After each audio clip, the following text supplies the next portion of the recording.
Hello my guys, welcome back. ഞാൻ കഴിഞ്ഞ വീഡിയോയിലൊക്കെ ഒരാൾ ചോദിച്ചിട്ടുണ്ടായിരുന്നു സൈലം മെറ്റീരിയൽ എങ്ങനെയാണ് അതിൻ്റെ റിവ്യൂ ചെയ്യുക എന്നൊക്കെ പറഞ്ഞിട്ട്. ഞാൻ 800-നാണ് സൈലം മെറ്റീരിയൽ പർച്ചേസ് ചെയ്തിട്ടുണ്ടായിരുന്നത്. ഈ ബുക്കെല്ലാം എൻ്റെ സിസ്റ്ററിൻ്റെ അടുത്തായിരുന്നു, അതുകൊണ്ടാണ് വീഡിയോ എടുക്കാൻ പറ്റാതിരുന്നത്. അവൾക്ക് ഏതൊക്കെയാണ് ടോപ്പിക്സ്, അങ്ങനെ കോണ്ടന്റ് ഏകദേശം സെയിം തന്നെയാണ്. അപ്പോൾ അവൾക്ക് അതിനെക്കുറിച്ചുള്ള ഐഡിയ വരാൻ വേണ്ടിയിട്ടാണ്. ബുക്സ് എല്ലാം അവളുടെ കയ്യിൽ തന്നെ ആയിരുന്നു. മാത്സ് ആൻഡ് സോഷ്യൽ ഇത്തിരി കൂടി കട്ടിയുള്ള ബുക്സാണ്, ബാക്കിയെല്ലാം തിന്നായുള്ള ബുക്സ് തന്നെയാണ്.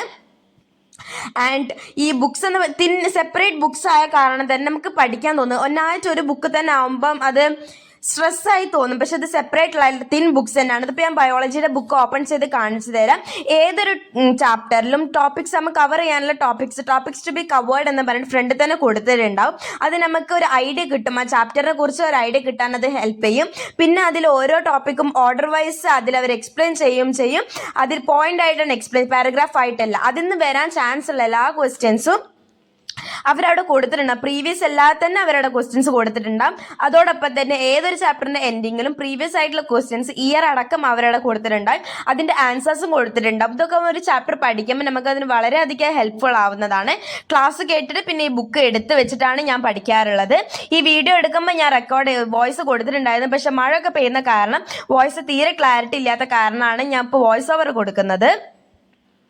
പിന്നെ മാത്സിൽ പ്രീവിയസ് ക്വസ്റ്റ്യൻസും ഒരുപാടുണ്ടാവും. അതോടൊപ്പം തന്നെ അതിൽ ചെയ്യാനുള്ള നമുക്കുള്ള ക്വസ്റ്റ്യൻസും അതിൽ അവർ തരുന്നുണ്ട്.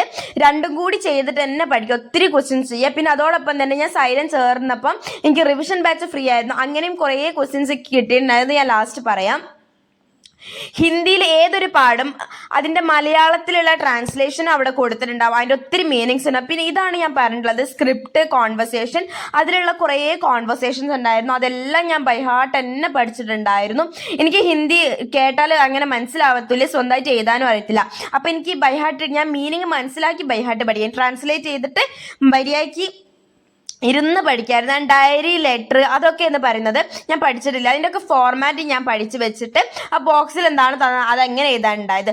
പിന്നെ അതിൽ കുറേ ടെക്സ്റ്റൽ ആക്ടിവിറ്റീസ്, അതിൻ്റെ ആൻസേഴ്സ്, ഇങ്ങനെ കുറേ പ്രയോഗത്തിൻ്റെത് അതൊക്കെ ഉണ്ട്. പക്ഷെ ഞാനൊന്നും വായിച്ചില്ല, കാരണം എനിക്കൊന്നും വായിച്ചാൽ മനസ്സിലാവത്തും ഇല്ലായിരുന്നു.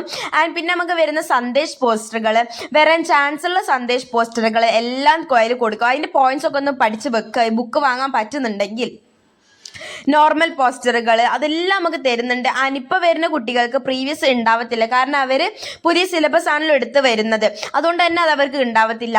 പിന്നെ ഇംഗ്ലീഷ് ക്ലാസ്സിന് അക്ഷാരത് കേൾക്കാം. ഞാൻ ഫോർമൽ ലെറ്ററിനുള്ള ഫോർമാറ്റ് എല്ലാം എഴുതി വെക്കായിരുന്നു. ഇങ്ങനെ കുറച്ച് സ്പേസ് നമുക്ക് അവിടെ പ്രൊവൈഡ് ആവുന്ന സ്ഥലത്ത് ഞാൻ മാക്സിമം അത് യൂട്ടിലൈസ് ചെയ്തിട്ട് ഒത്തിരി എഴുതി വെക്കായിരുന്നു. പിന്നെ നമുക്ക് ഏതൊരു ചാപ്റ്ററിൽ എഴുതാൻ പറ്റുന്ന ഒത്തിരി A+ പോയിന്റ്സ് ആ സാറ് തരുമായിരുന്നു. അങ്ങനെ ഞാൻ അത് എഴുതി വെച്ച് അത് ബൈ ഹാർട്ട് പഠിക്കായിരുന്നു. അതൊക്കെ നമ്മളെ ആൻഡ് ഡിസ്കോഴ്സിനൊരു റിച്ച് ലുക്ക്, ഒരു നല്ലൊരു ഇംപ്രഷൻ തരാൻ വേണ്ടിയിട്ട് തന്നെ അതിന് പറ്റുമായിരുന്നു. പിന്നെ ഏതൊരു ചാപ്റ്ററിനും ഒരുപാട് ഡിസ്കോഴ്സ് ഉണ്ടാവുന്നു. പിന്നെ റിപ്പോർട്ടഡ് സ്പീച്ച് എന്ന് പറയുന്നത് ഇംഗ്ലീഷിൽ എല്ലാ എക്സാമിനും 2 മാർക്കിന് വരുന്നതുമാണ്. അതെല്ലാവരും തെറ്റിക്കുന്ന ഒന്ന് തന്നെ. അതുകൊണ്ട് ഞാൻ ഈ ഗ്ലിംസസ് ഓഫ് ഗ്രീനിൻ്റെ അടിയിൽ എഴുതിയിട്ടുള്ള റിപ്പോർട്ട് സ്പീച്ച് ഇതൊക്കെ ഹെൽപ്ഫുൾ ആവട്ടെ എന്ന് കരുതിയാണ് ഞാൻ എൻ്റെ സിസ്റ്ററിന് ആ ബുക്ക് കൊടുത്തിട്ടുള്ളത്. ഒരുപാട് ഡിസ്കോഴ്സസ് അതിലുണ്ട്. കുറേ വരാൻ ചാൻസ് ഉള്ള എല്ലാ ഡിസ്കോഴ്സസും അവർ അതിൽ തന്നെ കൊടുത്തിട്ടുണ്ട്. Character sketch, news report, speech എല്ലാം അവർ അതിൽ തന്നെ കൊടുത്തിട്ടുണ്ട്. അതോടൊപ്പം തന്നെ ഗ്രാമറും കൊടുത്തിട്ടുണ്ട്. ഗ്രാമറിൽ പ്രീവിയസ് ക്വസ്റ്റ്യൻസ് വന്നത് ഇയർ അടക്കം അവരവിടെ കൊടുത്തിട്ടുണ്ട്. ഈ ബുക്കൊക്കെ എനിക്ക് ഒരുപാട് ഹെൽപ്ഫുൾ ആയിട്ടുണ്ടായിരുന്നു. പിന്നെ സാറിൻ്റെ ക്ലാസ്സും കൂടി കേൾക്കുമ്പോൾ അത് ഓക്കെയാണ്. ആൻഡ് മലയാളം ബുക്ക് എന്ന് പറയുന്നത് കഥാകാരനെ കുറിച്ചും കൃതിയെക്കുറിച്ചും എല്ലാം ഒരു ഇൻട്രൊഡക്ഷൻ നമുക്ക് തരുന്നതായിരുന്നു. അതൊക്കെ നമ്മുടെ ഒരു 4 മാർക്ക് 6 മാർക്കിൻ്റെ ഒക്കെ ഷോർട്ട് എസ്സേ ഒക്കെ എഴുതുന്ന സമയത്ത് അത് വളരെയധികം ഹെൽപ്ഫുൾ ആവുമായിരുന്നു. ഇതൊക്കെ കാണിക്കാൻ ടെക്സ്റ്റൽ ആൻസേഴ്സും ക്വസ്റ്റ്യൻസും ആണ്. ആൻഡ് പ്രീവിയസ് ക്വസ്റ്റ്യൻസും മലയാളത്തിലും അവർ തരുന്നുണ്ട്. മലയാളമൊക്കെ നമ്മൾ ഒരുപാട് വായിക്കാം. ഇതേ ക്വസ്റ്റ്യൻസ് തന്നെ ആയിരിക്കണം വരണം എന്ന് ഒരു നിർബന്ധമില്ല. പക്ഷെ ഏകദേശം ആ കണ്ടന്റ് ഒക്കെ തന്നെ വരുള്ളൂ. നമ്മൾ കുറേ വായിക്കും, നമുക്ക് ഒരു ഏകദേശം ഒരു ധാരണ കിട്ടും എങ്ങനെ എഴുതണം. ആ രീതിക്കൊക്കെ വെച്ച് എഴുതാൻ ശ്രദ്ധിക്കുക. മലയാളം നമ്മളിപ്പം സ്കൂളിൽ തരുന്ന പേപ്പറിൽ ഒരുപാട് എഴുതണമെങ്കിലും ഗവൺമെന്റിന്റെ പേപ്പറിൽ ചെറിയ പേപ്പറാണ്, പകുതി എഴുതിയാൽ തന്നെ 4 മാർക്ക് തരേണ്ടതാണ്. പക്ഷെ മാക്സിമം എഴുതാൻ ശ്രദ്ധിക്കുക. 1.5 മണിക്കൂർ സമയത്ത് കുറേ എഴുതാനൊക്കെ പറ്റും. അത് സ്പീഡ് ഇപ്പം തന്നെ ഫോളോ ചെയ്ത് വരാം. ഇത് കെമിസ്ട്രിയുടെ ബുക്കാണ്. ഇതൊക്കെ പിന്നെ ഞാൻ ബയോളജി പറഞ്ഞാൽ തന്നെ ടോപ്പിക്സ് ടു ബി കവേർഡ് ഉണ്ട്. അതിനുശേഷം ആ ടോപ്പിക്കിനെ കുറിച്ച് ഒരു ഇൻട്രൊഡക്ഷൻ, അത് ടോപ്പിക്ക് നല്ലോണം ക്ലിയർ ആക്കിയതിനു ശേഷം അതിനെക്കുറിച്ചുള്ള ക്വസ്റ്റ്യൻസ്, വരെ ചാൻസ് ഉള്ള ക്വസ്റ്റ്യൻസ്. ഏതൊരു പാഠത്തിന്റെ അവസാനമാണ് പ്രീവിയസ് ക്വസ്റ്റ്യൻസ് അവർ കൊടുക്കുന്നത്. പാഠത്തിന്റെ അവസാനം കൊടുക്കുന്നത് കൊണ്ട് തന്നെ നമുക്ക് പാഠം പഠിച്ചു കഴിഞ്ഞിട്ട് നമ്മളെ തന്നെ ഒന്ന് ഇവാലുവേറ്റ് ചെയ്യാനുള്ളതും അവർ കൊടുക്കുന്നുണ്ട്. അത് ഒത്തിരി ഹെൽപ്ഫുൾ ആണ്. ഞാൻ അങ്ങനെയൊക്കെ പഠിച്ചിട്ടുണ്ട്. പറ്റുമെങ്കിൽ ബുക്ക് വാങ്ങുകയും ചെയ്യുക, അതൊന്ന് അങ്ങനെയൊക്കെ ഒന്ന് പഠിക്കുകയും ചെയ്യുക. നിങ്ങൾ തന്നെ കണ്ടു നോക്കും, അതിൽ നമുക്ക് എല്ലാവർക്കും മനസ്സിലാവുന്ന രീതിക്കാണ് കൊടുത്തിട്ടുള്ളത്. ഞാൻ സോഷ്യൽ ബുക്ക്, ഹിസ്റ്ററി, ജോഗ്രഫി അത് കുറച്ച് ബുദ്ധിമുട്ട് തന്നെയാണ് പഠിക്കാൻ. നമുക്ക് നല്ല പോലെ അറിയാം. ഒരുപാട് ഫസ്റ്റ് ചാപ്റ്റർ എന്ന് പറഞ്ഞാൽ ഞങ്ങൾക്ക് റെവല്യൂഷന്റെ പാടുമായിരുന്നു. ഫസ്റ്റ് തന്നെ ഞാൻ അവിടെ എഴുതി വെച്ചത് കമ്പൽസറി, കുറച്ച് നിങ്ങൾ ജാനുവരി കമ്പൽസറി ഓപ്ഷനിലും പാഠങ്ങളൊക്കെ തരും. അതൊക്കെ വെച്ചിട്ട് തന്നെ പഠിക്കും. പക്ഷെ സ്റ്റാർട്ടിങ്ങിൽ നമ്മളെല്ലാം പഠിക്കാൻ തന്നെ വേണം. ഈ റെവല്യൂഷന്റെ പാഠം 5 റെവല്യൂഷൻ ഉണ്ടായിരുന്നു. ഓരോ റെവല്യൂഷനും കംപ്ലീറ്റ് ആയി പഠിപ്പിച്ച് അതിന് വരാവുന്ന 1 word question, essay, short essay question, 3 mark 2 mark എല്ലാം കൊടുത്തിട്ടുണ്ടായിരുന്നു.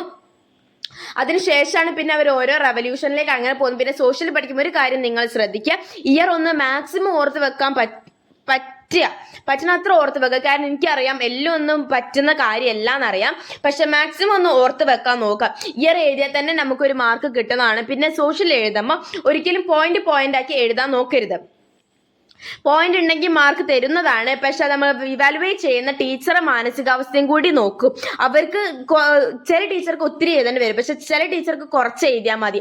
അതൊക്കെ നോക്കിയിട്ട് തന്നെ എഴുതുക. നമ്മൾ പോയിന്റ് ആദ്യം പഠിച്ചു. അതുകൊണ്ടാണ് ഞാൻ നിങ്ങളോട് പിന്നെയും പറയുന്നത്, ഒരിക്കലും ലാസ്റ്റ് മിനിറ്റിലേക്ക് വെക്കരുതെന്ന്. ആൻഡ് ഞാൻ കഴിഞ്ഞ വീഡിയോയിലും പറഞ്ഞിട്ടുണ്ടായിരുന്നു, ഞാൻ മാത്സും ഫിസിക്സും എല്ലാം എഴുതിയിട്ടാണ് ന്യൂസ് പ്രിന്റിൽ ഒരുപാട് എഴുതി പഠിച്ചിട്ടുണ്ടെന്നും ഒരുപാട് ന്യൂസ് പ്രിന്റ് വീട്ടിൽ ഇപ്പോൾ അവിടെ ഇവിടെയൊക്കെ കിടക്കുന്നുണ്ടെന്ന് ഞാൻ പറഞ്ഞിരുന്നു. ഇതൊക്കെ ഞാൻ എഴുതി പഠിച്ച ന്യൂസ് പ്രിന്റുകളാണ്. ഒത്തിരി ഇരുന്ന് എഴുതി തന്നെ പഠിക്കായിരുന്നു. സൈലം ബാച്ചിലേക്ക് ഇങ്ങനെ ഇത് ഫിസിക്സിന്റെ ബുക്കാണ്. ഒരുപാട് ഡയഗ്രാംസ് എല്ലാം കൊടുത്തിട്ടാണ് അവർ പഠിക്കുന്നത്. ആൻഡ് സൈലത്തിലേക്ക് ജോയിൻ ചെയ്യുന്നവർക്ക് ഞാൻ 3000 അത്ര എന്തോ എനിക്ക് ഉണ്ടായിരുന്നുള്ളൂ. ഞാൻ അത് കൊടുത്ത് ജോയിൻ ചെയ്ത സമയത്ത് എനിക്ക് സൈലത്തിന്റെ റിവിഷൻ ബാച്ച് ഫ്രീ ആയിരുന്നു. അതിൽ അവർ ഒരുപാട് ഡെയിലി പ്രാക്ടീസ് ക്വസ്റ്റ്യൻസ് ഇടായിരുന്നു. ഒരു പാഠത്തിന്റെ റിവിഷൻ കഴിഞ്ഞതിന് ശേഷം അത് പ്രാക്ടീസ് ചെയ്യാനുള്ള ഒരുപാട് ക്വസ്റ്റ്യൻസ് അവർ ചെയ്യാത്ത ക്വസ്റ്റ്യൻസ് ആണ് അവർ അതിലിടുക. അതിനൊപ്പം തന്നെ അതിന്റെ സൊല്യൂഷൻസ് ഉണ്ടാവും. അത് ഒരുപാട് ഹെൽപ്ഫുൾ. മാത്സ് ഒക്കെ ഞാൻ അത് എത്രയോ ഇരുന്ന് ചെയ്തിട്ടുണ്ട്. ട്രിഗോണോമെട്രി എന്ന പാഠത്തിൽ എനിക്ക് ചെയ്തിട്ട് പറ്റാത്ത ഒരുപാട് കാര്യങ്ങൾ ഉണ്ടായിരുന്നു.